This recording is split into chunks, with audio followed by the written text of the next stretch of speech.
দেখতে দেখতে 4-5 দিন কেটে গেল। আপাতত মেঘ আর মেঘের 3 বান্ধবী আর নীল বসে আছে একটা রেস্টুরেন্টে, কাদের নাকি আসার কথা। অনেকক্ষণ ধরে অপেক্ষা করছে কিন্তু তাদের কোনো ইয়ত্তা নেই। অতঃপর বিরক্ত হয়ে জাবিন বলল, কিরে মেঘ, সেই শোরুম থেকে নিয়ে এলি, কারা নাকি আসবে? আর যে বা যারা আসবে তাদের কোনো কাণ্ডজ্ঞান নেই, সময় বলেও তো কথা আছে একটা। তখন মেঘ বলল, আরে এতক্ষণ ধরে অপেক্ষা করছিস, আর কিছুক্ষণ কর হয়তো রাস্তায় জ্যামে আটকে গেছে। আমার খিদা লাগছে, তোদের জন্য খেতেও পারছি না। তখন নীল বলল, আহা জাবিন মামুনি, তুমি বাচ্চাদের মতো করছো কেন? আমি কিন্তু বাচ্চা, কিন্তু তোমার মতো অধো আধো আহা আম্মু কি যেন বলে বলো না। মেঘ হেসে বলল, ওটা অধৈর্য হবে। হ্যাঁ হ্যাঁ ওইটাই আমি, কিন্তু সেটা হচ্ছি না। আচ্ছা বাবা সেটা ঠিক আছে, কিন্তু আসবেটা কে? তখন হীর বলল, ওই তো এসে গেছে। জাবিন সামনে তাকালো আর তাকিয়ে চমকে উঠল, এ তো ঈশানের পরিবার। আর ঈশান। জাবিন তো পালালোর পায়তারা করছে। মেঘ গিয়ে ওনাদের সাথে কুশল বিনিময় করল। তারপর সবাই ওদের টেবিলেই বসল। ঈশান গিয়ে জাবিনের পাশে বসল। জাবিন মাথা নিচু করে বসে আছে। হুট করে ঈশানের মা বলল, তো জাবিন কেমন আছো মা? হুট করে এমন কথা শুনে জাবিন চমকে তার দিকে তাকাল। জাবিন ছোট করে বলল, জি আলহামদুলিল্লাহ ভালো আছি, আপনি কেমন আছেন আন্টি? আরে মেয়ে আন্টি বলছো কেন? এখন থেকে মা বলার অভ্যাস করো, কয়েকদিন পর থেকে তো তাইই ডাকতে হবে। মানে? আসলে আপনি কি বলতে চাইছেন? আমি বুঝতে পারছি না। আরে তুমি যদি ঈশানের বউ হও তাহলে কি তুমি আমায় আন্টি ডাকবে? তখন তো মাই ডাকবে, তাই না? জাবিন মেঘদের দিকে তাকালো। মেঘ চোখ দিয়ে আশ্বস্ত করল। ও এতক্ষণে সব বুঝতে পারল। মেঘ বলল, তো আন্টি এবার বলুন বিয়ের তারিখটা কবে ফেলছেন? তখন জাবিন বলল, আমি এ বিয়ে করতে পারবো না। তখন ঈশান বলল, কেন বিয়ে করতে পারবে না কেন? কি সমস্যা? আপনাকে বলতে বাধ্য নই। মেঘ আমি উঠছি, আমার কাজ আছে। জাবিন উঠবে তখন ঈশান বলল, তুমি কি আমার মায়ের জন্য বিয়েটা করতে চাইছ না? ফর ইউর কাইন্ড ইনফরমেশন মা রাজি দেখেই আমরা এখানে এসেছি। এর আগে মাই তোমাকে বলেছিল রাজি না হতে, তাই না? ব্যাপারটা তেমন না আসলে। জাবিন মেঘ আর ঈশানের মায়ের দিকে তাকাল। ঈশানের মা উঠে এসে জাবিনের গালে হাত রেখে বলল, যা হয়েছে ভুলে যাও মা, আমি মন থেকেই চাই তুমি আমার ঈশানের বউ হও। না না, এটা মনে করো না আমি অভিনয় করছি। আমি সত্যি বলছি। তা হঠাৎ করে এরকম সিদ্ধান্তের কারণ? সরি, কিছু মনে করবেন না। আমার ভুল ভেঙে গেছে মা। আমি আর আমার ছেলেকে কষ্ট পেতে দেখতে পারছি না। আমি বুঝে গেছি আমার ছেলের সুখ তোমাতেই নিহিত। তুমি ছাড়া ওর জীবনে অন্য কেউ আসলে ও সঠিকভাবে বাঁচতে পারবে না। আমি শুধু একজনের না, দুজনের জীবন নষ্ট করতে যাচ্ছিলাম। আমি আমার ভুল বুঝতে পেরেছি মা। প্লিজ রাজি হয়ে যাও। আমার মেয়ে হয়ে আমার পরিবারে প্রবেশ করো। আমি তোমার মা হতে চাই। তখন মেঘ জাবিনের কাছে এসে বলল, এত দুঃখের মাঝে যখন সুখ হাতছানি দিচ্ছে তাহলে সেটা নিতে ক্ষতি কিসের? মেঘ তুই, আমি জানি তুই কি ভাবছিস, সব পরে হবে। মেঘ হীর আর লিয়া জাবিনকে দূরে নিয়ে বোঝাতে লাগল। অতঃপর সে রাজি হল। মেঘ এসে খবরটা দিতেই ঈশান আলহামদুলিল্লাহ পড়ল। অতঃপর ঈশানের পরিবার ঠিক করল যেহেতু জাবিনের তেমন কেউ নেই আর ঈশান ও দেরি করতে চাইছে না, তাই কালই কাজী অফিসে গিয়ে বিয়ে সারতে। জাবিন মানা করতে চাইলেও বাকিরা রাজি হয়ে গেল। এতক্ষণ কেউ নীলকে খেয়াল করেনি, নীলও কোনো টু শব্দ করেনি। জাবিন বিয়েতে রাজি দেখে ও চিৎকার করে বলল, এই আমার মামুনির বিয়ে হবে। এটা যেন ঈশানের পরিবারের সবার কাছে বাজ ফেলার ন্যায় কাজ করল। ঈশান পুরো থম মেরে গেল। মেঘরা বুঝতে পারল ওরা কি ভাবছে, ওরা কিছু বলবে কিন্তু জাবিন মানা করল। জাবিন দেখতে চায় ঈশান কি রিয়াক্ট করে। ঈশানের বাবা নীলকে বলল, জাবিন তোমার কি হয় বাবু? আমার মামনি কেন?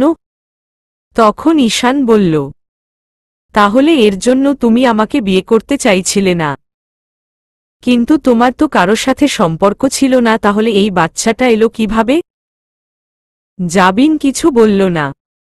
তা দেখে ঈশান বলল, ওর বাবা কে? তখন নীল বলল, আমার বাবা তো আকাশের তারা হয়ে গেছে। তখন ঈশান নীলের দিকে তাকিয়ে বলল, আমি ওকে সহ তোমাকে বিয়ে করব।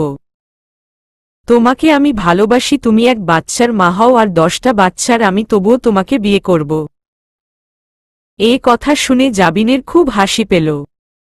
তখন মেঘ বলল, রিল্যাক্স মিস্টার ঈশান, নীল জাবিনের বাচ্চা নয়। তাহলে ও যে মামনি বলল? তখন মেঘ কিছু বলবে তার আগে নীলই বলল, আমি তো হিরু মামনি আর লিউ মামনিকেও মামনি বলি। মানে? ঈশান ভাইয়া আপনি আমার সাথে আসুন, আপনাকে বলছি। মেঘের কথা ঈশান মেঘের সাথে একটু দূরে গিয়ে কথা বলল। মেঘ নীল আর নীলিমার বিষয়ে সব জানাল। সব শেষে ঈশান বলল, ধূসর কিছু জানে এ সম্পর্কে? না জানে না, তবে কেন যেন মনে হচ্ছে তাড়াতাড়ি জেনে যাবে। আসলে আগেই জানাতাম, কিন্তু এটা রিস্ক হয়ে যেত, কারণ তার সাথে আকাশ মাহমুদের পরিচয় আছে। আমি শিওর সে ধূসরের ওপর নজর রাখে এবং তার সাথে কথাবার্তা বলে। তুমি চিন্তা করো না, আমি সর্বদা তোমাদের পাশে আছি। কোনো সাহায্য লাগলে বলো বিনা দ্বিধায়। আপাতত বেশি কিছু করতে হবে না। আপনার বন্ধুকে নীলের ব্যাপারে না জানালেই হবে। আচ্ছা ঠিক আছে, জানাবো না। তোমাদের বিয়ের আনুষ্ঠানিকতার জন্য শুভকামনা। শুক্রিয়া। আপনাদের বিয়ে তো কাল হচ্ছে আমাদেরটা পরে, তাই আপনাকে অভিনন্দন ও শুভেচ্ছা। শুক্রিয়া। তো এখন যাওয়া যাক। তবে আপনার পরিবারকে সব জানানোর প্রয়োজন নেই। শুধু বলবেন জাবিনের ছেলে না। আর হ্যাঁ, মাকে বোঝানোর জন্য শুক্রিয়া। সেদিন যদি তোমরা 3 বান্ধবী জাবিনের ব্যাপারে মায়ের সাথে না কথা বলতে, তাহলে জাবিনকে আপন করে পেতাম না। মেনশন নট ভাইয়া।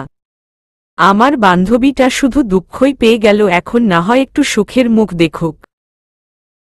ইনশাআল্লাহ তোমার বান্ধবীকে এমন ভালোবাসবো যাতে তার দুঃখগুলো সব ধুয়ে মুছে সাফ হয়ে যায়।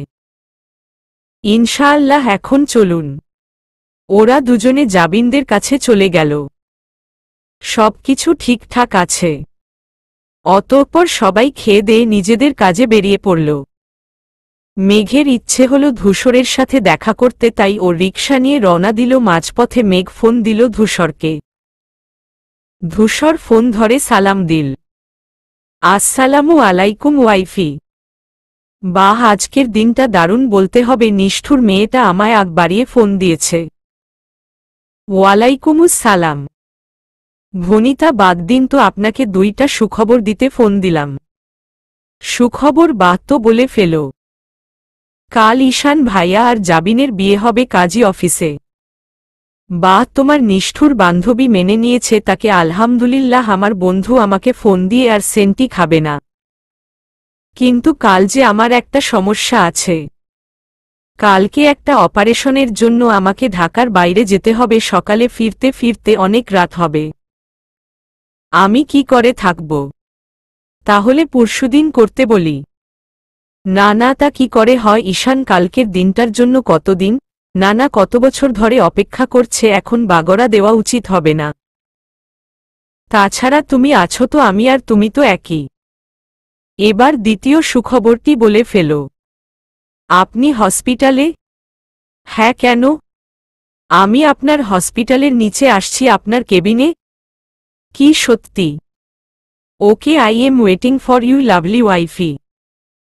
ধূসর খুশি মনে ফোন রাখতেই সামনের মানুষটা বলল, কি ব্যাপার ধূসর, খুব খুশি মনে হচ্ছে? আর বলবেন না আকাশ স্যার, সরি ভাইয়া, মেঘ আসছে হসপিটালে, মাই ওয়াইফ, তাই। তাছাড়া আমার বন্ধু ঈশান, ওর বিয়ে ঠিক হয়েছে, কালকেই বিয়ে। ওহ আচ্ছা, আপনার সাথে তো দেখা হয়েছিল বিয়েতে, তার সাথে আপনার একটু কথা কাটাকাটি হলো, সেটাই। ওহ আচ্ছা। মেঘ রিসিপশনে এসে ধূসরের নাম বলতেই ওকে যেতে বলল, কারণ মেঘকে হসপিটালের প্রায় সবাই চিনে ফেলেছে। মেঘ নক করল, তখন ধূসর বলল, কাম ইন। মেঘ খুশিমনে কেবিনে ঢুকতেই মেঘের হাসি গায়েব হয়ে গেল। সে যে মোটেও আকাশ মাহমুদকে আশা করেনি, এটা তার চেহারা দেখেই বোঝা যাচ্ছে। মেঘ একটু একটু করে আগাল। ধূসর ওর নিজের চেয়ার ছেড়ে মেঘকে বসতে দিল। মেঘ বসল না। ধূসর হেসে বলল, আকাশ ভাইয়া, এই যে মেঘ, আর মেঘ উনি। মেঘ শক্ত কণ্ঠে বলল, ওনার পরিচয় আমাকে দিতে হবে না, আমি বেশ ভালো করেই চিনি ওনাকে। অবশ্য আমার থেকে ভালো ওনাকে কে চিনে? মেঘের এমন কথায় ধূসর অবাক হল। তখন মেঘ বলল, আপনার কি এখন কোনো কাজ আছে ধূসর? না, তেমন কোনো কাজ নেই। তাহলে হসপিটালের ছাদে চলুন, কিছুক্ষণ আপনার সাথে প্রাইভেট সময় কাটাই। এ কথা শুনে আকাশ মাহমুদের রাগে মাথা ফেটে যাচ্ছে। আর ধূসরের তো কাশি উঠে গেল। এদিকে মেঘের দুজনের অবস্থা দেখে হাসি পেল। বিশেষ করে আকাশ মাহমুদের চেহারা দেখার মতো হয়েছে।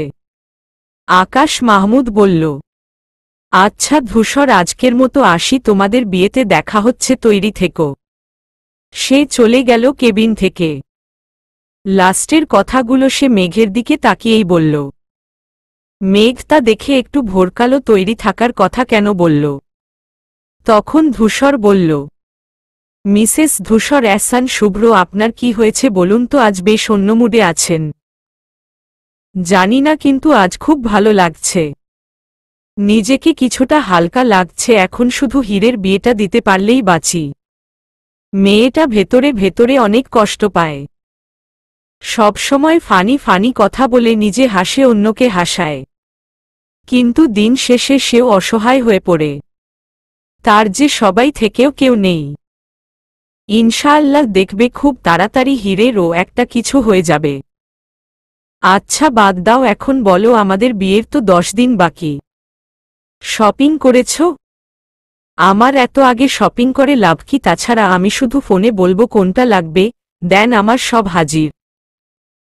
ওহো, আমি ভুলেই গিয়েছিলাম, আমার বউয়ের শপিং মল আছে। তবে তোমার ড্রেসটা আমি পছন্দ করব, যদিও তোমার শোরুম থেকেই কিনব। কবে যাবেন আমাকে বললেন, আমি পৌঁছে যাব। হুম। আচ্ছা, আপনি এই আকাশ মাহমুদকে দাওয়াত দিয়েছেন আমাদের বিয়েতে? আর বলো না, আমি তো জানি তুমি শুধু পরিবার আর আত্মীয়দের নিয়ে অনুষ্ঠান করতে চাইছিলে, কিন্তু উনি এমনভাবে বলল যে না বলে পারলাম না। বাইরের বলতে উনি আর আমার বন্ধুরা, মানে ঈশান, অনিক, ওরা থাকবে, আর কেউ না। আচ্ছা ঠিক আছে। ধূসর দুষ্টু হেসে বলল, তো চলো ছাদে, তাই প্রাইভেট সময় কাটাতে হবে তো। অসভ্য একটা, ওটা তো এমনিই বলেছি যাতে উনি চলে যায়, আমি আপনার সাথে কথা বলতে পারি। বাহ, বেশ বুদ্ধিমতী তো তুমি। অবশ্য হবেই তো, ব্যারিস্টার বলে কথা। ভালোবাসি আমার ব্যারিস্টার বউকে। হুম, ভালো। যাই হয়ে যাক না কেন, ভালোবাসি না বললে চলবে না। অনেক হয়েছে, আমি গেলাম। নিষ্ঠুর মেয়ে তো তুমি, আমি ভালোবাসি বলছি আর উনি চলে যাওয়ার কথা বলছে। নিজে তো ভালোবাসি বলো না, এখন আমার বলায়ও তোমার সমস্যা হচ্ছে। আমি এরকমই নিষ্ঠুর। এখন গেলাম।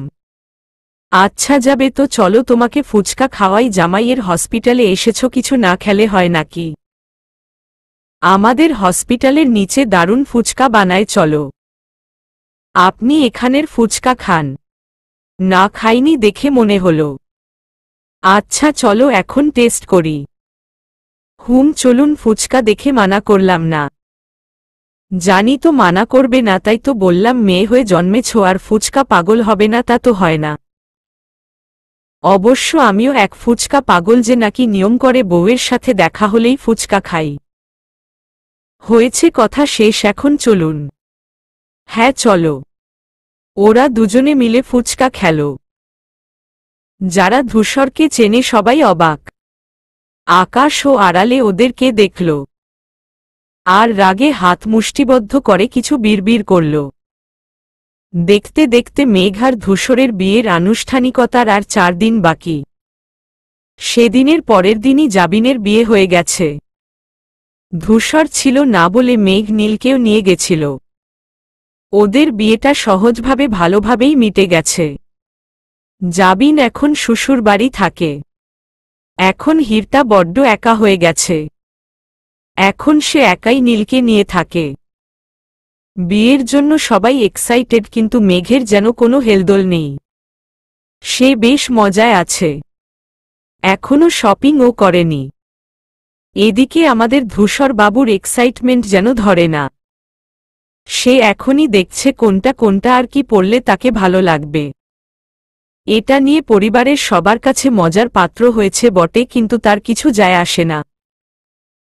ধূসর আজ মেঘের জন্য শপিং করতে যাবে, মেঘদের নিতে এসেছে। যায় মা, শায়লা, মুন, বাড়ির মেয়েরা সবাই যাবে। মেঘও তৈরি হয়ে নিচে নামল। অতঃপর শোরুমে যেতেই সবাই হুমড়ি খেয়ে পড়ল মেঘের কাছে আসার জন্য। তা দেখে মেঘ হাসল। মেঘ সবার সাথে কথা বলল, ধূসরের সাথে পরিচয়ও করিয়ে দিল। অতঃপর জাবিনের সামনে দাঁড়িয়ে ধূসর বলল, তো শালিকা বিয়ে তাহলে আমার বন্ধুকেই করলে? এখন তো তোমায় আর শালিকা না ভাবি বলতে হবে, তাই না মেঘ? তখন জাবিন বলল, ভাইয়া একদম মজা করবেন না, আমি আপনার বন্ধুর বউ পড়ে হয়েছি, আগে আপনার শালিকা হয়েছি, তাই আগেরটাই বলবেন। ওকে সরি, তোমাদের বিয়েতে থাকতে পারিনি। সরি বলতে হবে না, মেঘ বলেছে আপনি ঢাকার বাইরে গিয়েছিলেন। এখন বলুন বউয়ের জন্য কোনটা নিবেন? দেখি কোনটা আর কি নেওয়া যায়, তবে রংটা শুভ্র রঙের হবে। এ কথা শুনে মেঘ হাসল। অতঃপর ধূসর মেঘের জন্য হালকা কাজ করা লেহেঙ্গা নিল। তার সাথে হালকা গর্জিয়াজ হিজাব আর নিকাব আর প্রয়োজনীয় জিনিসপত্র। অতঃপর সবার শপিং শেষ করে ওরা চলে এলো। বিয়ের দিন সকাল থেকে আয়মান চৌধুরীর আর মেঘের মনটা ভীষণ খারাপ। আয়মান চৌধুরী মেয়ের বিয়ের সব কাজ দেখে দেখে করছে, যদিও অনুষ্ঠান বড় নয়, তবুও যেটুকু হবে সেটুকুতেই সে কোনো ত্রুটি রাখতে চান না। সে ব্যস্ত সময় পার করছে যাতে তার কষ্টটা কম হয়। এদিকে মেঘ সকাল থেকেই আব্বার পিছু পিছু ঘুরছে। বিয়ের দিন মেয়ে বাবার পিছু পিছু ঘুরছে দেখে সবাই একবার করে কানাঘুষা করছে। মেঘ হুট করেই আয়মান চৌধুরীর হাত ধরে ফেলল। তা দেখে আয়মান চৌধুরী মেয়ের দিকে তাকিয়ে বলল, কি হয়েছে আম্মা? ক্ষুধা লাগছে তো আমার, আজকে আপনার খাইয়ে দেওয়ার কথা ছিল, কাল রাতে না কথা হলো ছাদে। ভুলে গেলেন? সকাল থেকে শুধু কাজই করছেন, এদিকটা হীর আর লিয়া দেখে নেবে বলেছে না? এখন চলুন, খাবেন আর আমাকেও খাওয়াবেন। সরি আম্মা, ভুলে গেছিলাম। আপনি ভুলে যাননি আব্বা, আপনি মূলত কষ্ট লুকাতে চাইছেন। লুকাতে চাইলে কি হবে, আপনার থেকে তো কোনোদিন কিছু লুকাতে পারবো না। কারণ আমার স্পেশাল পাওয়ার আছে। বলেই মেঘ হাসল। তা দেখে আয়মান চৌধুরীও হাসল। তিনি মেয়েকে নিয়ে ডাইনিংয়ে চলে গেল। আয়মান চৌধুরী খাবার নিয়ে মেঘের সামনে ধরল। মেঘ হেসে তা গালে নিল, তারপর নিজে ভাত মাখিয়ে তার আব্বাকে খাইয়ে দিল। সবাই মুগ্ধ চোখে বাবা মেয়ের ভালোবাসা দেখল। মায়মুনা চৌধুরীর চোখে পানি চলে এলো, কিন্তু তিনি আগানোর সাহস পেল না। অতঃপর সেই কাঙ্ক্ষিত সময়টা এসেই গেল। আজ মেঘের 3 বান্ধবী মেঘের সাথে আছে। নীলকে ওদের ফ্ল্যাটেই ফাহিমের কাছে রেখে এসেছে। মেঘকে 3 বান্ধবী মিলে সাজিয়ে দিল। বর আসার সময় হয়ে এসেছে, তাই হীর, জাবিন আর লিয়া নিচে গেল। আয়মান চৌধুরী মেয়ের হাত ধরে বসে রইলেন কিছুক্ষণ। ধূসররা এসেছে শুনে তিনি নিচে নামল। সকলকে স্বাগতম জানালো। ধূসর বসতেই হির, লিয়া আর জাবিন ধূসরের সামনে শরবতের নামিয়ে দাঁড়িয়ে পড়ল। তা দেখে ধূসর বলল, কি ব্যাপার শালিকারা, এভাবে তিনজনে লাইন ধরে দাঁড়িয়ে পড়লে কেন? তখন হির বলল, ভাইয়া, এর আগে মুন আপুর বিয়েতে কি ডিল হয়েছিল বলুন তো? ধূসর হেসে বলল, সেটা তো অনেকদিন আগের কথা, পুরনো জিনিস ভুলে যাওয়া ভালো। তোমার বান্ধবী বলেছিল একবার, তাই আমি বউকে রেখে পুরনো সব ভুলে গেছি। তখন লিয়া বলল, ভাইয়া, এটা কিন্তু ঠিক না। আপনি বলেছিলেন আপনি আমাদের গেটার টাকা দেবেন। তখন জাবিন বলল, হ্যাঁ, যদিও আমি ছিলাম না, কিন্তু ওরা বলেছে আপনার সাথে ডিল হয়েছে। তখন ধূসরের পাশে থেকে ঈশান বলল, এই ধূসর, 1 টাকাও দিবি না? তারা গেট ধরল না কেন?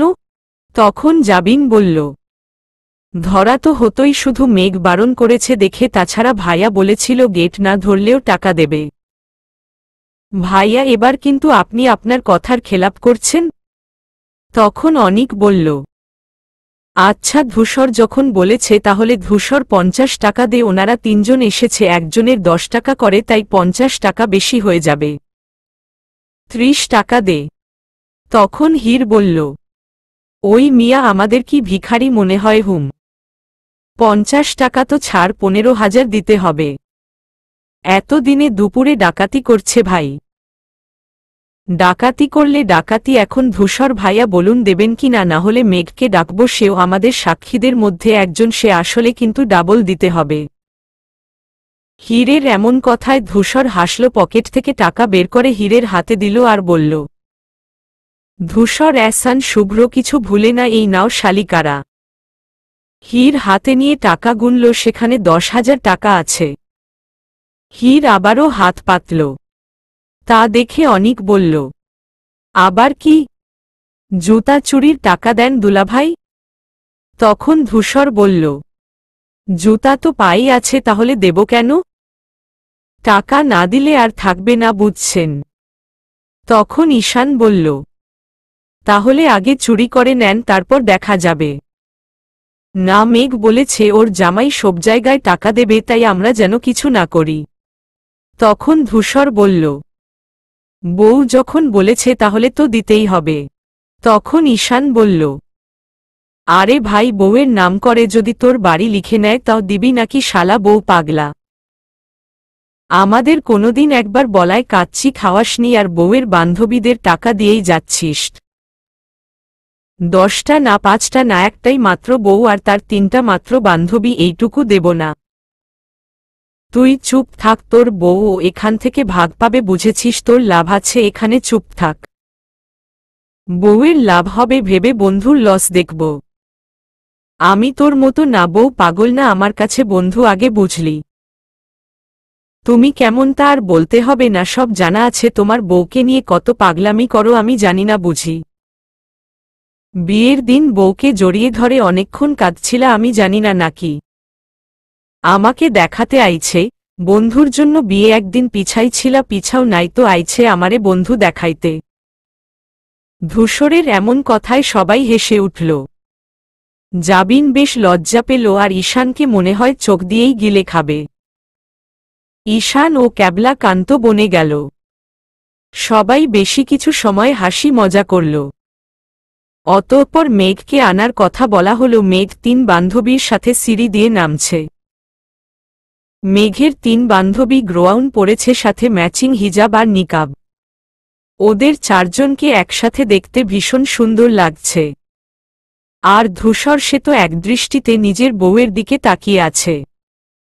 শুভ্র রঙের লেহেঙ্গা, সাথে ম্যাচিং হিজাব, নিকাব, মাথায় সাদা পাথরের প্রিন্সেস মুকুট। মেঘ ধূসরের দিকে তাকালো। ধূসর শুভ্র রঙের কাজ করা পাঞ্জাবি, ওপরে শুভ্র রঙের কোটি আর শুভ্র রঙের পায়জামা পরছে। আর ওর দিকেই তাকিয়ে মেঘের মুখে তৃপ্তির হাসি ফুটে উঠল, সাথে ধূসরেরও। ধূসর এগিয়ে গিয়ে মেঘের দিকে হাত বাড়িয়ে দিল। মেঘ ও মুচকি হেসে ধূসরের হাত ধরল। ইয়াংস্টাররা সবাই হই হই করে উঠল। ধূসর মেঘের হাত ধরে ওদের জন্য বরাদ্দকৃত ছোট্ট স্টেজে বসে পড়ল।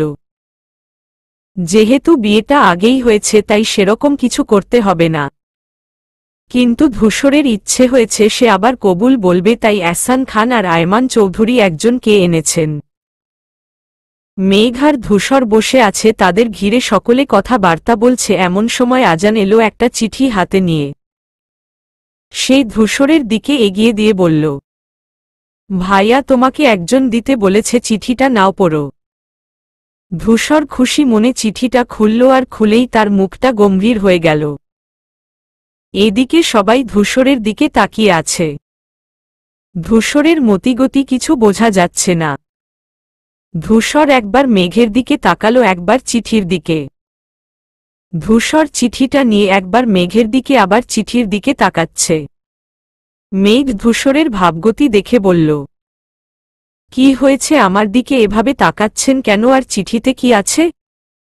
তখন ধূসর গম্ভীর স্বরে বলল, তুমিই দেখে নাও। ধূসরের এহেন আচরণে সবাই ভয় পেয়ে যায়, কি আছে এমন চিঠিতে। ধূসর মেঘের দিকে চিঠিটা এগিয়ে দিল। মেঘ চিঠিটা নিয়ে পুরো হা হয়ে গেল, ও একবার ধূসরের দিকে তাকালো, আবার চিঠির দিকে। এদিকে দু একজন বাদে কেউ বুঝতে পারছে না। চিঠিটা দেখে মেঘ হাসল, আসলে সত্যি বলতে চিঠিটা তার ভালো লেগেছে। তা দেখে ধূসর বলল, তুমি হাসছ? এত সুন্দর অনুভূতি মাখা চিঠি হাসব না? আমার তো বেশ লেগেছে, আপনিও এত সুন্দর করে আমাকে ভালোবাসি বলেন নিহুম। তোমার জায়গায় অন্য কেউ হলে ভয় পেয়ে যেত আর বলতো আমি কিছু জানি না। প্লিজ আমাকে ভুল বুঝবেন না। আর তুমি কি হুম? ওহো, আমি তো ভুলেই গেছি, তুমি মেঘ অদ্ভুত একজন নিষ্ঠুর মেয়ে একটা। তখন ঈশান বলল, এই তোরা কি নিয়ে কথা বলছিস? চিঠিতে কি আছে?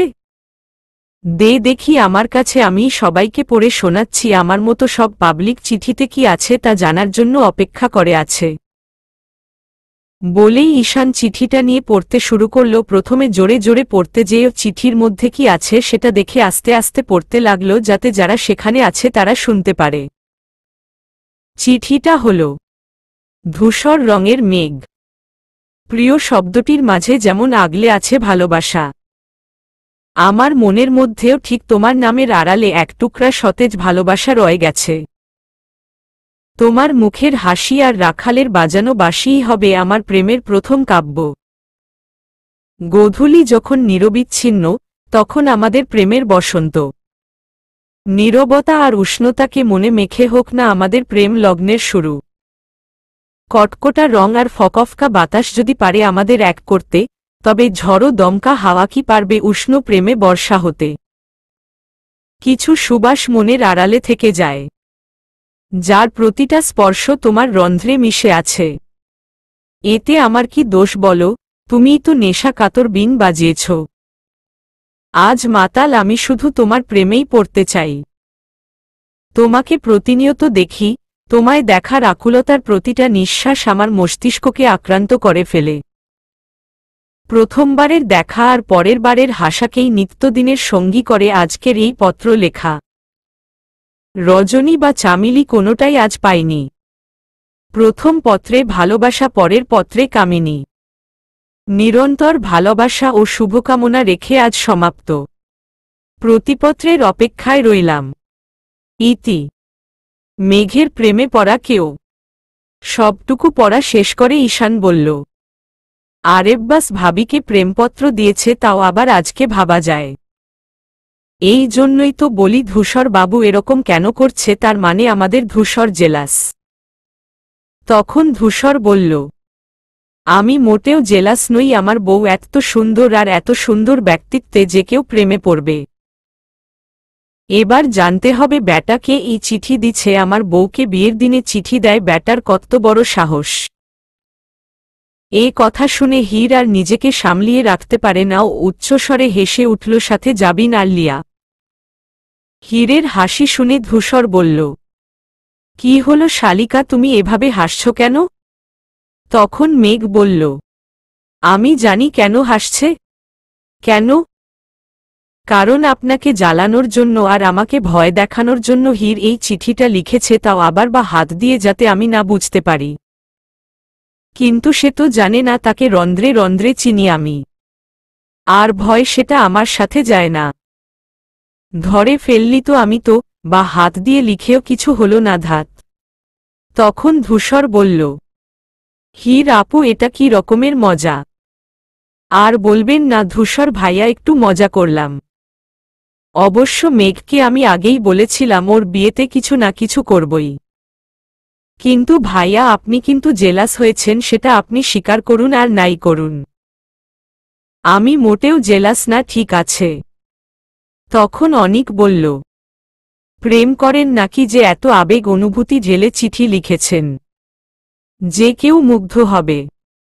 তখন হীর হেসে বলল, প্রেম করি না, ওগুলো আমার সাথে যায় না। তবে চিঠিটা আমি না আজরিনা জ্যামির একজন অব্যক্ত পাঠক মেঘের ব্যক্তিত্বের প্রেমে পড়ে মেঘকে চিঠি লিখেছিলেন, তাই লেখিকা সেটা আমার মাধ্যমে মেঘকে জানিয়ে দিলেন। ও আচ্ছা। তখন মেঘ বলল, অনেক হয়েছে, এখন এই টপিক বাদ। আচ্ছা আচ্ছা। সবাই অন্য কথায় মজে গেল।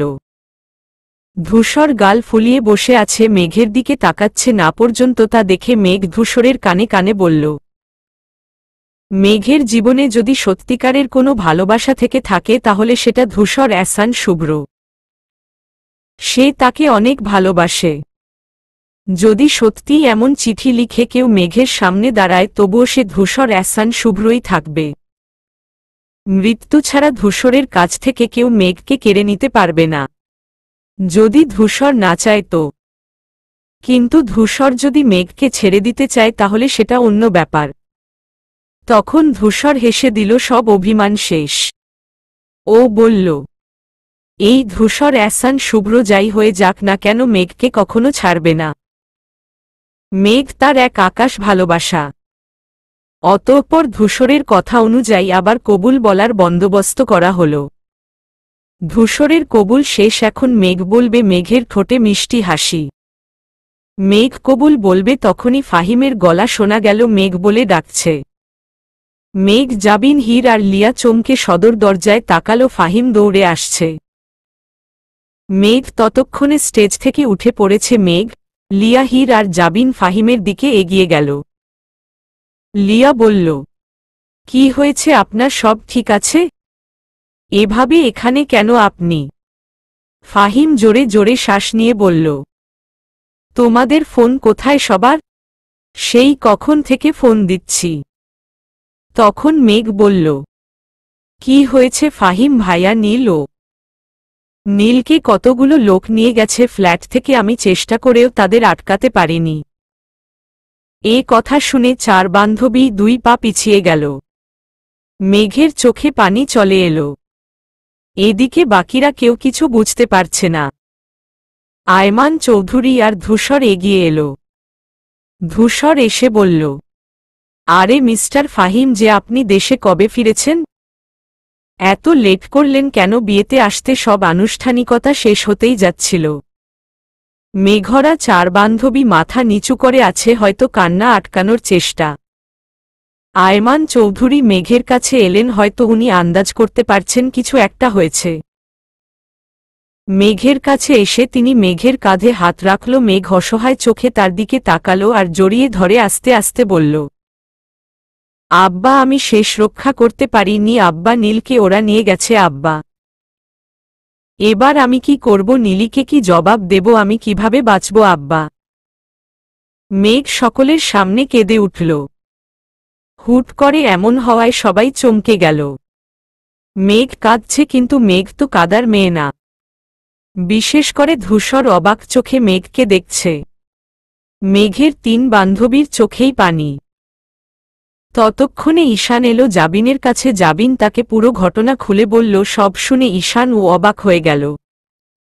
আয়মান চৌধুরী নিজেকে অসহায় বোধ করলেন। তিনি মেঘের মাথায় হাত রেখে বলল, আম্মা, আমরা নীলকে খুঁজে বের করব, নীলের কিছুই হবে না। মেঘ ওর বাবাকে ছেড়ে দিল আর ধূসরের সামনে গিয়ে বলল, আমাকে যেতে হবে ধূসর।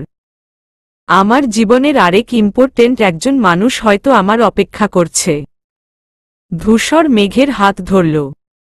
ধূসর বলল, আজ তো আমাদের বিয়ে, আজ না গেলে হয় না। আজ যদি তাকে হারিয়ে ফেলি তাহলে নিজেকে হারিয়ে ফেলব ধূসর।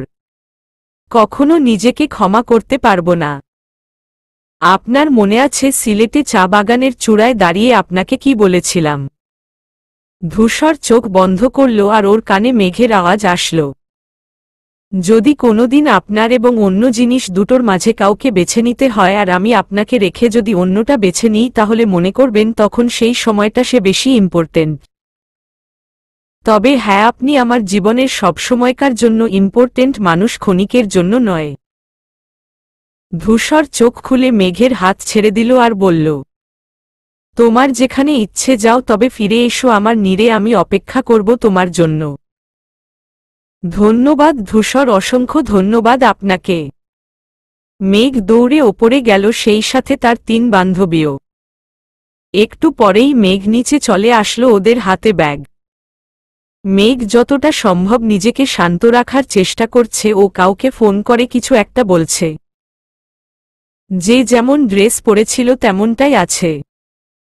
মেঘের তাড়াতাড়ি হাঁটতে কষ্ট হচ্ছে কিন্তু ওর হেলদোল নেই। মেঘ ধূসরকে পাস করে গিয়ে একবার ধূসরের দিকে তাকাল। ধূসর ওর দিকেই তাকিয়ে আছে। মেঘ দৌড়ে গিয়ে ধূসরকে জড়িয়ে ধরে বলল, আপনার ধূসর রাঙা মেঘ আপনাকে অনেক ভালোবাসে ধূসর। আপনার নিষ্ঠুর মেয়েটা আপনাকে অসম্ভব ভালোবাসে। সে আপনাকে কখনো হারাতে চায় না ধূসর। আপনি তার এক পৃথিবী ভালোবাসা। সবশেষে বলবো, ভালোবাসি আপনাকে, ভীষণ ভালোবাসি ধূসর। ধূসর জমে গেল। তার নিষ্ঠুর মেয়েটা সবার সামনে তাকে জড়িয়ে ধরে ভালোবাসি বলল, এই যে তার কল্পনার বাইরে।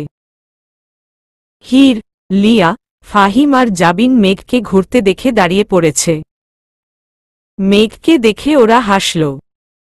মেঘ ধূসরকে ছেড়ে দৌড় শুরু করল। মেঘের পেছনে দিয়ে বাকিরা যাবে তখন সদর দরজা থেকে তখন আওয়াজ আসল, মেঘ একে খুঁজতে যাচ্ছ? সামনে তাকাতেই মেঘ চমকে উঠল। আকাশ মাহমুদ নীলের মাথায় বন্দুক ঠেকিয়ে কোলে নিয়ে আসছে। মেঘের পা আপনা আপনি থেমে গেল। সাথে বাকিরাও থেমে গেল।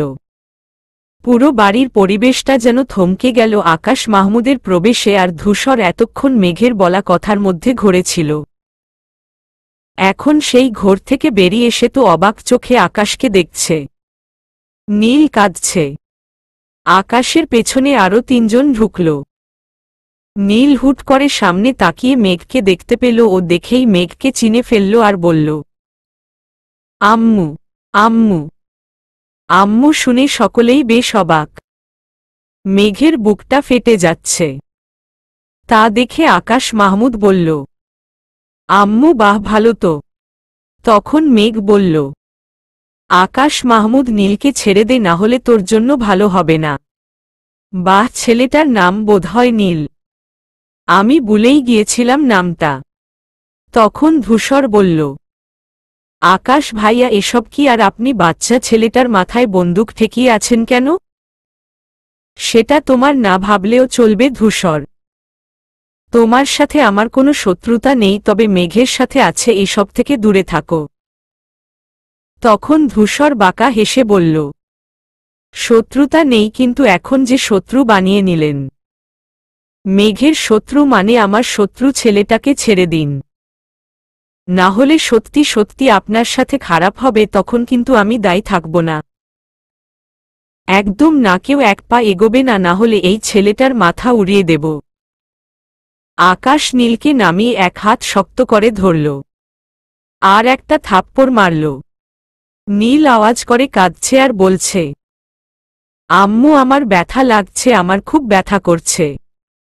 আঙ্কেলটা আমায় খুব কষ্ট দিয়েছে, আম্মু আমাকে মেরেছে, তুমি জানো। হিরু মামুনি, লিউ মামুনি, জাবিন মামুনি, তোমরা কোথায়? নীলের কথা শুনে 4 বান্ধবীরই কান্না পেল।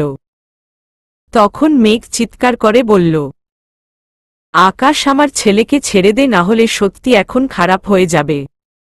মেঘ এগিয়ে এলো, তা দেখে আকাশ একটা ফাঁকা গুলি করল। এদিকে আমার ছেলে শুনে সকলে অবাক চোখে মেঘের দিকে তাকাল। ধূসর সে তো বোধহয় থমকে গেল। মেঘ হির, লিয়া, ফাহিম, জাবিনের দিকে তাকালো, ওরা ওর দিকেই তাকিয়ে আছে। ও চোখ দিয়ে ওদের কিছু ইশারা করল ও আস্তে আস্তে আকাশের 3জন লোকের পেছনে গিয়ে দাঁড়াল। ফাহিম একজনের পেছনে গিয়ে তার পায়ে লাথি মারল। লোকটা আওয়াজ করল, সবাই পেছনে তাকাতেই জাবিন, হির আর লিয়া বাকি দুজনের হাত থেকে বন্দুক নিয়ে নিল আর তাদের দিকে ধরল। এদিকে আকাশ পেছনে তাকাতেই মেঘ দৌড়ে এসে নীলের হাত ছাড়িয়ে নিল। আকাশ এদিকে ঘুরবে তখনই নাক বরাবর একটা ঘুষি মেরে দিল। সবকিছু এত তাড়াতাড়ি ঘটল যে কেউ কিছু ঠাহরি করতে পারল না। আকাশ মাহমুদ সামনে ঘুরেই রেগে মেঘের গালে একটা থাপ্পড় মেরে দিল। তখন ধূসর এসে আকাশ মাহমুদকে ঘুষি মারল। আকাশ মাহমুদ নিচে পড়ে গেল। ধূসর গিয়ে আকাশ মাহমুদকে ইচ্ছেমতো ঘুষি মারতে লাগল আর বলতে লাগল, তোর সাহস হলো কি করে আমার মেঘ বালিকার গায়ে হাত তোলার? তোর এত সাহস আমার ছেলেকে কষ্ট দিস, তোকে আজ আমি মেরাই ফেলব। আমার ছেলেকে আমার সামনে থাপ্পড় মারিস? মেঘ থাপ্পড় খেয়ে পিছিয়ে গেল। কিন্তু ধূসরের কথা শুনে মেঘ ঘোরের মধ্যে চলে গেল। ধূসর কি বলছে ওর ছেলে? মেঘ নীলকে কাঁদতে দেখে নীলকে গিয়ে জড়িয়ে ধরল। নীল আম্মুর কোলে উঠে একটু শান্ত হল। ধূসর তো মেরাই যাচ্ছে। তখন আকাশ মাহমুদ বলল, কি বলছিস? তোর ছেলে নীল তোর ছেলে নয়। ধূসরের হাত আপনা আপনি থেমে গেল। তা দেখে আকাশ মাহমুদ হেসে উঠল। মুখের রক্ত থু দিয়ে ফেলে বলল, নীলের বয়স জানিস 5 বছর, কয়েকদিন পর 6 বছর হবে। তাছাড়া নীল যদি তোর ছেলেই হতো তাহলে মেঘ কেন তোকে জানালো না? তাছাড়া তোদের বিয়েই তো হলো 6 বছর হবে। তোর মেঘ সবার থেকে লুকিয়েছে, দেখ গিয়ে কার সাথে কি করেছে। এ কথা শুনে ধূসরের মাথা গরম হয়ে উঠল। ও আকাশকে আরো জোরে ইচ্ছেমতো মারতে লাগল ও বলল, মেঘ যখন ওর ছেলে বলছে মানে ও আমার ছেলেও, বুঝতে পেরেছিস? তোর কাছে থেকে আমার মেঘকে জানতে হবে না। অনিক ওকে তাড়াতাড়ি নিয়ে যা, তা না হলে ওকে মেরে ফেলতেও পারি আমি। আমি জানি না, ওকে আমার সহ্য হচ্ছে না। অনিক আকাশকে দেখে প্রথমে অবাক হলেও ঈশান ওকে বলে ফোর্সকে আনতে। কারণ তখন ঈশান বলেছিল আকাশ খারাপ লোক, তাই ও ফোর্সকে কল করেছিল। অনিক গিয়ে আকাশকে ধরল। ঈশান আর ফাহিম মিলে বাকি 3জনকে বেঁধে ফেলল। হিররাও সাহায্য করল। কিছুক্ষণের মধ্যেই অনিকের ফোর্স চলে এলো আর সবাইকে ধরল। তখন আকাশ মাহমুদ বলল, মেঘ এবারের মতো বেঁচে গেলে তোমরা, আমি তোমাদের ছাড়ব না। যেমনটা নীলিমার সাথে করেছি তেমনটা নীলের সাথেও হবে। তুমি কি ভেবেছ আমাকে জেলে আটকে রাখতে পারবে? না পারবে না, এর শেষ আমি দেখে ছাড়ব। মেঘ শক্ত করে নীলকে জড়িয়ে ধরে আছে। আকাশ মাহমুদ আর 3জন লোককে নিয়ে গেল। মেঘ বুঝতে পারল আজ শুধু নীলকে মারা আকাশ মাহমুদের উদ্দেশ্য ছিল না, মেঘের সাথে ধূসরের একটা ঝামেলা করার জন্যও এসেছিল। তাই তো ওভাবে মেঘের নামে ধূসরকে উস্কে দিচ্ছিল। মেঘ গিয়ে সোফায় বসল। হির, লিয়া, জাবিন ও গেল ওখানে। হির পানি নিয়ে গেল। তা দেখে মেঘ বলল, নীলবাবু মাথা তুলো, দেখো তোমার 4 সুপার ওমেন সব দুষ্টু লোকদের ভাগিয়ে দিয়েছে, এখন কেউ তোমাকে ব্যথা দেবে না। নীল শক্ত করে মেঘকে জড়িয়ে ধরল। তা দেখে হির বলল, নীল বোধহয় অনেক ভয় পেয়েছে আজ। তখন মেঘ বলল, নীলবাবু তুমি না কত স্ট্রং এইটুকু, তবে ভয় পেলে চলে? তুমি না বড় হয়ে আর্মি হবে, শত্রুদের ডিসকাও করে মেরে ফেলবে। আজ তুমি সামান্য ছোট বন্দুক দেখে ভয় পেলে, দিস ইজ নট ফেয়ার। মেঘের কথায় নীল মাথা তুলল আর মেঘের দিকে তাকিয়ে ওর গালে হাত রেখে বলল, আম্মু তোমাকে ওই পচা লোকটা মেরেছে তাই না? তুমি ও আমার মতো ব্যথা পেয়েছ? নীলের এমন কথা শুনে মেঘের চোখ দিয়ে পানি গড়িয়ে পড়ল। মেঘ নীলের কপালে চুমু দিয়ে বলল, ধুর বোকা ছেলে, বড়দের এইটুকুতে ব্যথা লাগে না। আব্বু না থাকলে তো তোমাকে আরো মারত। আব্বু দেখি তোমার মতো সুপার ওমেন নানা ম্যান সুপারম্যান। এই বলেই নীল ধূসরের দিকে তাকাল। ধূসর নীলের দিকেই তাকিয়ে আছে। নীলের কথায় ধূসর এগিয়ে এসে বলল, তুমি আমায় চিনো?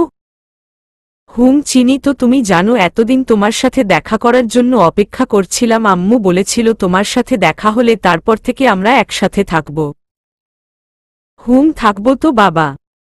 তখন নীল লিয়াকে বলল, দেখেছ লিউ মামনি ফাহিম বাবাইয়ের মতো আব্বুও খুব স্ট্রং। তুমি জানো ওই পচালোকগুলো যখন আমাকে তুলে আনতে গিয়েছিল তখন বাবাই তাদের সাথে মারামারি করেছিল। আমি দেখছিলাম, কিন্তু হুট করেই লোকগুলো বাবাইকে ফেলে আমাকে নিয়ে দৌড় দেয়। তখন ঈশান হীরের থেকে পানি নিয়ে নীলকে বলল, নীল আমার বাবাইটা নাও, পানি খাও। তখন নীল পানি খেয়ে বলল, আরে ঈশান বাবাই, তুমিও এখানে আছো? দেখো সবাই এখানে ছিল আর আমাকে একা রেখে এসেছিল। তখন মেঘ নীলকে বলল, আসলে কি বলো তো নীলবাবু, তোমাকে আমরা সবাই সারপ্রাইজ দিতে চেয়েছিলাম, কিন্তু তার আগেই এরকম হলো। চলো ওপরে গিয়ে ফ্রেশ করিয়ে দিই, অনেক ঘেমে গেছো তো। তখন নীল বলল, হিরু মামনি, লিউ মামনি আর জাবিন মামনি, তোমরা আজ ভালো মেরেছ। ওই পচা লোকগুলোকে আমি দেখেছি। হীর মেঘের কোল থেকে নীলকে নিয়ে বলল, নীলবাবু ওসব পরে হবে, চলো আমরা ওপরে যাই। মেঘ তুই থাক, সবার প্রশ্নের উত্তর দিতে হবে তো। হীর নীলকে নিয়ে চলে গেল, বাকিরা নিচেই রইল। তখন ধূসর ঈশানকে বলল, তুই ওকে চিনিস? ঈশান, আমাকে জানাসনি। আমি আগে জানতাম না, কয়েকদিন আগে জেনেছি। তখন মেঘ বলল, যা প্রশ্ন করার আমাকে করুন। আর ধূসর, ধন্যবাদ আমাকে ভুল না বোঝার জন্য, আমাকে এতটা বিশ্বাস করার জন্য। তখন ধূসর হেসে বলল, ভালোবাসার মানুষটাকে যদি বিশ্বাসই না করতে পারলাম তাহলে কিসের ভালোবাসলাম? যাই হোক, এবার বলো নীলকে। তোমার ছেলে যে নয় সেটা আমি ভালোমতোই জানি। প্রথমে ব্যাপারটা বুঝতে না পারলেও আকাশ মাহমুদের কথায় বুঝেছি। মেঘ একটা দীর্ঘশ্বাস ফেলে বলল, নীলিমার ছেলে আমার দায়িত্ব, আমার ভালোবাসার এক অংশ আমার নীল। আচ্ছা বুঝলাম, কিন্তু নীলিমাকে? আকাশ মাহমুদ তো তার কথাই বলেছিল, তাকে শেষ করে ফেলেছে। কি হয়েছিল তার? ধূসরের প্রশ্ন শুনে মেঘের কান্না পেল। মেঘের অবস্থা বুঝতে পেরে আয়মান চৌধুরী মেঘের কাছে এসে মেঘকে এক হাত দিয়ে জড়িয়ে ধরে বলল, আম্মা, সবকিছু খোলাসা করার সময় হয়ে গেছে। মেঘ চোখ বন্ধ করল, ওর চোখ থেকে এক ফোঁটা পানি গড়িয়ে পড়ল। ও বলতে শুরু করল, সময়ের ব্যবধানে এক অদ্ভুত লগ্নে অদ্ভুতভাবে তার সাথে আমার পরিচয় হয়। আস্তে আস্তে আমার সেরা বন্ধু হয়ে ওঠে। আমরা ছিলাম একে অপরের বেস্ট ফ্রেন্ড। দুজনে বেশিরভাগ সময় একসাথেই কাটাতাম।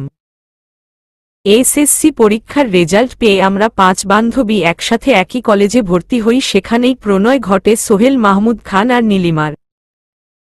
সোহেলের নীলিমাকে নিয়ে বাড়াবাড়ি বেড়ে যায়, তাই ওরা বিয়ে করে নেয়। বিয়ে বছর 2 ঘুরতে না ঘুরতেই অনার্স প্রথম বর্ষের শেষের দিকে ওদের ঘর আলো করে নীল আসে। ওদের দিন ভালোই চলছিল। আকাশ মাহমুদ ছিল সোহেল মাহমুদ খানের ভাই।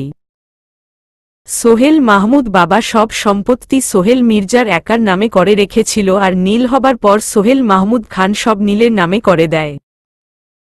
এটা আকাশ মাহমুদ প্রথমে জানতে না পারলেও পরে জানতে পারে। কয়েকদিন পর সোহেল একটা দুর্ঘটনায় মারা যায়। নীলই খুব ভেঙে পড়েছিল, কিন্তু ওর শ্বশুরবাড়ির লোক ওকে সাহস জুগিয়েছিল। হঠাৎ একদিন রাতে প্রায় 11টায় ও আমায় ফোন দেয়। অতীত, মেঘ কোথায় তুই? তাড়াতাড়ি আয়, কেউ আমাদের মারতে চায়। তখন মেঘ ব্যস্ত হয়ে বলল, কি বলছিস? কোথায় তুই? আমি রাস্তায় নীলকে নিয়ে দৌড়াচ্ছি। বাবা আর মা একটা অনুষ্ঠানে গেছে, বাড়িতে কেউ ছিল না।